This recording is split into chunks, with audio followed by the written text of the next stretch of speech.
She raised 3 children, held her husband's hand as he took his last breath, gave her life to everyone she loved, and today, on her 80th birthday, she sat alone. No calls, no cards, not even a knock at the door. Until a stranger did something that would change everything. 80 years. That's a long time to be alive, long enough to have held tiny newborn fingers, and said goodbye to hands you once held for a lifetime. Eleanor Rose was turning 80 today, not that anyone remembered. She sat in a small armchair by the window, the same one she'd sat in every morning for years. A cup of tea steamed gently in her favorite chipped mug, the one with a faded rose and a cracked handle, repaired with glue. She looked out the window, watching the world go by, as if it had long since stopped seeing her. The town had changed. People walked faster, smiled less, talked more to glowing screens than to each other. And Eleanor? She had become invisible to the very place she'd helped build. It wasn't always this way. There was a time when birthdays meant noise. Balloons tied to chairs, frosting on noses, laughter echoing through the hallway, children running, her husband James pulling silly faces to make them laugh. But now, the house was quiet. Too quiet. She glanced at the calendar. June 11th, circled in red just like always. She had circled it herself weeks ago, trying to pretend it would be different this time. But the phone hadn't rung. No messages, no cards. Not even a knock on the door. Her 3 children, all grown now, scattered across different states, busy lives, jobs, marriages, grandkids of their own.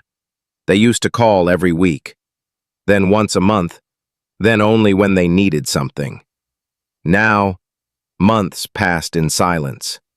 She understood. Life gets busy. But deep down, a mother never stops waiting. Even when her hair turns silver, even when her bones ache, and her voice grows faint.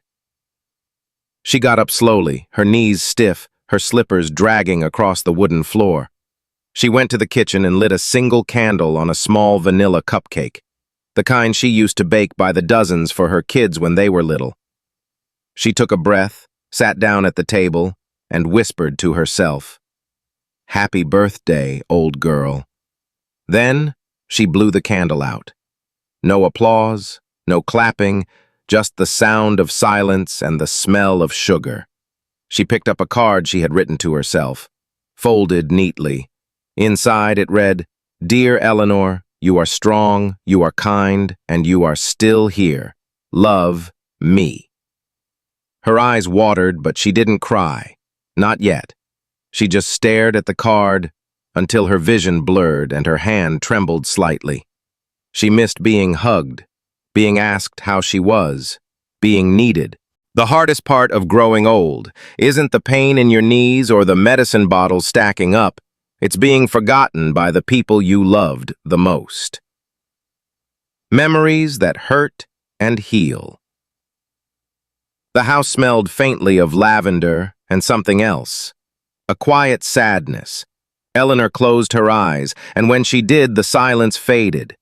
The house filled with echoes. Soft laughter, piano keys being pressed, James calling out from the kitchen. It was all still in her mind, as if the walls still remembered, even when her children did not. It was 1959. She had just turned 14 when she first met James. He was 2 years older, tall, with a wide, crooked smile that made her heart skip. She remembered the day he slipped her a note in church, a scribbled message that read, "If I walk you home today, will you smile again tomorrow?" She smiled so hard that day her cheeks hurt for hours. They married in 1964. The wedding was small. Her dress was handmade. They didn't have much, but they had each other. James worked nights at the local mill. Eleanor became a nurse, always the one to sit beside the lonely patients, even after her shift ended. They had 3 children in 5 years, 3 tiny hands tugging at her skirt, 3 voices calling Mom from every corner of the house. There were sleepless nights and messy dinners, toys everywhere, and constant noise. But she loved it. Oh, how she loved it. Sometimes she would hide in the bathroom just to breathe, and now she'd give anything to hear that chaos again, to step on a toy and curse under her breath, to wake up to a sticky kiss from her youngest. Time moved fast, too fast. The kids grew up. James got older. One morning he didn't feel well. By sunset they were sitting in a hospital waiting room, stage 4. They said it gently, as if softness could make the words hurt less. He passed away 2 years later. She held his hand, just like she promised, kissed his forehead, whispered, "Wait for me, but not too soon." Since then, the days had gotten longer. The phone rang less. The chairs at the dinner table stayed empty. Her daughter moved to California, one son to New York. The youngest, somewhere in Texas. She couldn't remember the last time he'd called. At first, they'd promise, "We'll visit next month, Mom, I swear." But months became years, and eventually even promises stopped coming. Eleanor stood by the living room window, watching the rain. She wasn't angry. She had learned that anger was heavy, and the older you got, the more you needed to set things down. But oh, how it still hurt. Not because she needed gifts, not because she wanted a party, but because she wondered. Had she become invisible? Had the world forgotten her? She walked to her bedroom, opened an old chest, and took out a small bundle of letters tied with ribbon. They were James's letters. He used to write her notes, even when they lived in the same house. Just little things. "Don't forget how beautiful you are. Thanks for making my favorite pie. I saw the way you looked at our daughter today. She's lucky to have you." She had kept every one. She clutched those letters to her chest, and finally the tears came. Quiet, slow, but heavy. Tears she had saved for too long. Tears not just for loneliness, but for love that was once loud, now silenced. For memories that no one else remembered anymore. For birthdays with full rooms and full hearts, now replaced by a single cupcake and a flickering flame. Eleanor didn't move at first. She figured it was a neighbor passing by, or the wind playing tricks. But then, a knock. 1, 2, 3 soft taps at the front door. She froze, heart pounding, the kind of surprise that almost feels frightening, because it's been so long. She wiped her face, straightened her sweater, and slowly made her way to the door. She hesitated, her hand hovering just above the doorknob. No one had knocked on her door in weeks. And today, of all days? She pressed her palm against her chest, steadying her breath, then slowly opened the door. And there he stood, a young man, maybe early 20s, soaked from the rain, holding a bouquet of bright yellow daisies. He looked nervous, awkward even. Hello, ma'am," he said, his voice unsure. I know this is strange, but I'm delivering these flowers. I found them outside your gate. No card, but I think they're meant for you." Eleanor blinked. She hadn't ordered flowers. No one had. But something about the boy's eyes, soft, brown, kind, made her step back and open the door wider. "Come in before you catch cold," she said instinctively, her voice quiet but warm. He stepped in, dripping on the mat, holding the flowers like a fragile secret. "I'm sorry," he said again, wiping rain from his brow.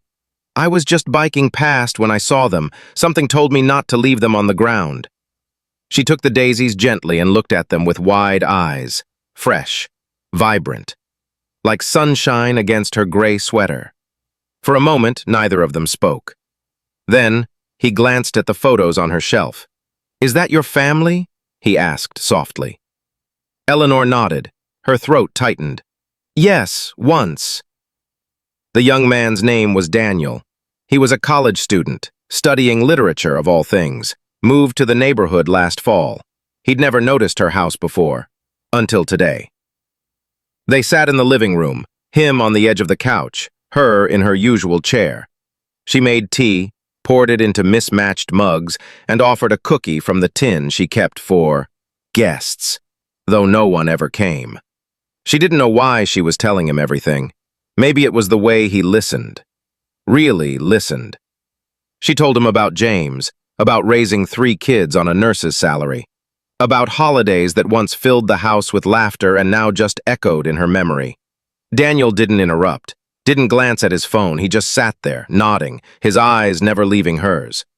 After nearly 2 hours, Eleanor laughed for the first time in months. It surprised even her. Daniel smiled. "You have a beautiful laugh, you know."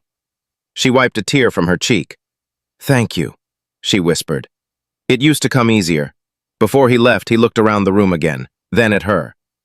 "Eleanor," he said gently, "would it be okay if I came back tomorrow?" Her eyes widened. "Why would you want to?" He shrugged, smiled. "Because you remind me of my grandma. She passed last year, and I miss her. A lot." She placed a hand over her heart as if holding something there. "I'd like that, Daniel," she said softly. "I'd like that very much."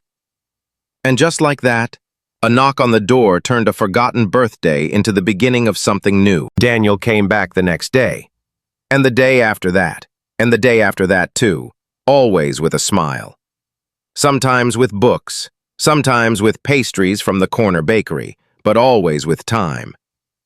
And time was something no one had given Eleanor in years. She began looking forward to 4 p.m. That's when he usually showed up. Like clockwork, but softer. Like a gentle breeze that didn't knock things over, but made curtains dance. He listened. He asked questions. He remembered the stories she told the day before. And she remembered how to smile.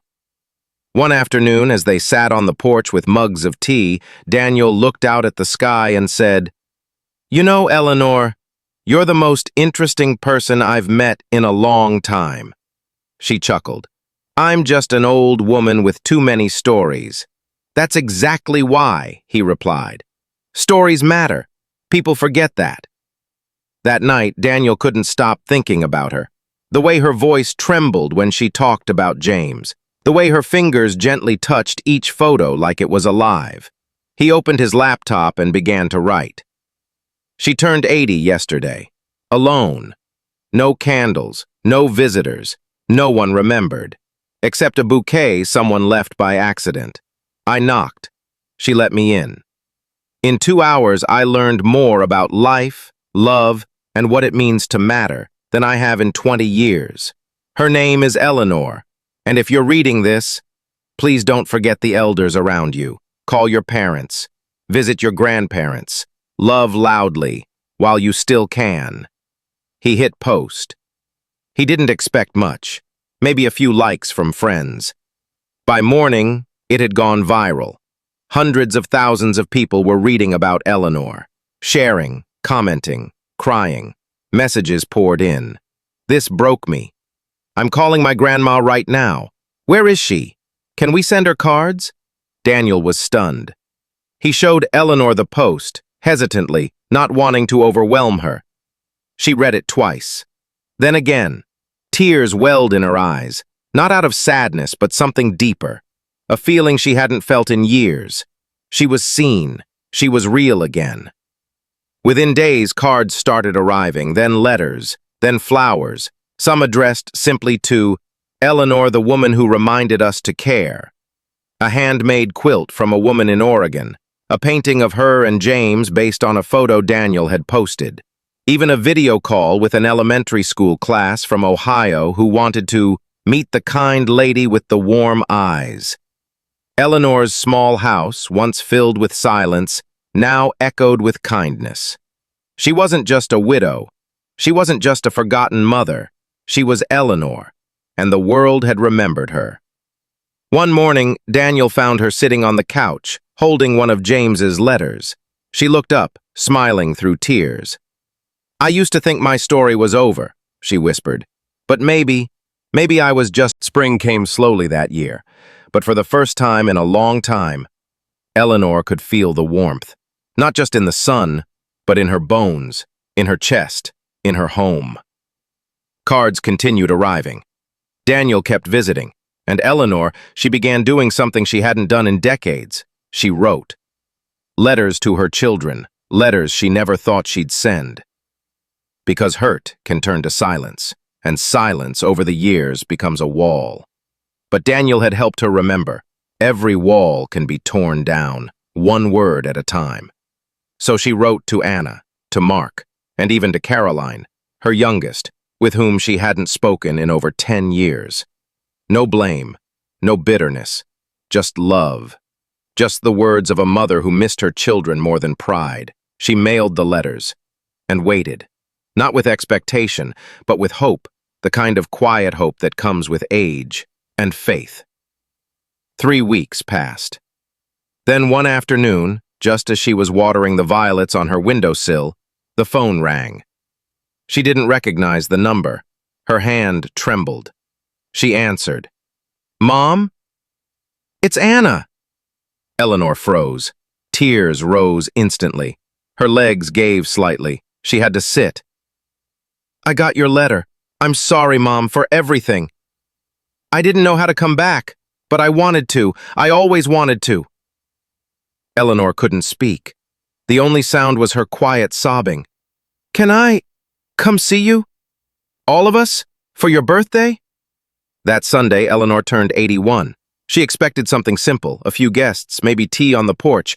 But Daniel had a plan, and so did Anna, and Mark, and Caroline, who flew in from Boston with her 2 kids and a photo album full of childhood memories. They didn't tell her everything. They just said, "Be ready at 3. She wore her soft lavender sweater, James's favorite color. She pinned the old brooch he gave her in 1963, and she waited. At 3:02 p.m., Daniel arrived to pick her up. But not just Daniel. Behind him stood over 50 people, neighbors, children, friends of Daniel's, people who had read her story online, each holding something, flowers, balloons, cake, handwritten notes. They lined her front lawn, clapping as she stepped outside. Eleanor stood frozen. Then Anna stepped forward, Mark beside her, Caroline holding her youngest by the hand. "Happy birthday, Mom," Anna said through tears. "We came home." There were no fancy decorations, no loud music, just voices, laughter, hugs, real joy. Eleanor's porch became a place of reunion. Children she had diapered now stood taller than her. Grandchildren she had never met before clung to her like they'd known her forever. Daniel raised a toast. To Eleanor, who taught us that life isn't over at 80, that it can begin again, with a knock, with a letter, with love. That night, Eleanor sat by her window watching the stars. She wasn't alone. Anna sat at her feet, brushing her hair like she used to when she was a girl. Mark told stories in the kitchen. Caroline tucked the grandkids into the spare bed, and Daniel, sweet, selfless Daniel, was washing dishes, smiling as if this were his own family. Eleanor closed her eyes and whispered a quiet prayer. "Thank you, for the stranger who knocked, for the children who returned, for the years I thought were lost, and the ones still to come.